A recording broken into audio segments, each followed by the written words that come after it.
আজকে আমি মাংস ভেজে রান্না করব, তার জন্য লবণ দিয়ে মাংসগুলো মাখিয়ে নিব। মাংসগুলো মাখানো হয়ে গেলে আমি একটি ফ্রাই প্যানে তেল গরম করে এখানে মাংসগুলো দিয়ে দেব। তারপর ভালোভাবে মাংসগুলো ভেজে নিতে হবে। তারপর মাংসগুলো ভাজা হয়ে গেলে আমি মাংসগুলো নামিয়ে নিব। নামিয়ে নেওয়ার পর আমি এখানে পেঁয়াজ কুচি দিয়ে দিলাম। পেঁয়াজগুলো ভাজা হয়ে গেলে আমি এখানে আদা রসুন বাটা দিয়ে দিব। পেঁয়াজগুলো কষিয়ে আমি এখানে দিয়ে দিব লবণ, তারপর দিয়ে দেব হলুদ গুঁড়ো, তারপর মরিচ গুঁড়ো, তারপর ধনে গুঁড়ো দিয়ে মশলাটা ভালোভাবে কষিয়ে নিব।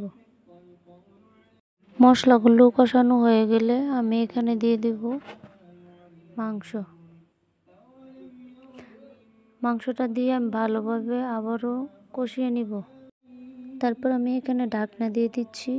তারপর ঢাকনা উঠিয়ে আমি এখানে ভালোভাবে নেড়ে নেব। ভালোভাবে নেড়ে নেওয়ার পর আমি এখানে টমেটো কুচি দিয়ে দিচ্ছি। টমেটো কুচি দিয়ে আমি ভালোভাবে নেড়ে নেব। নেড়ে নেওয়ার পর আমি এখানে দিয়ে দেব সয়া সস।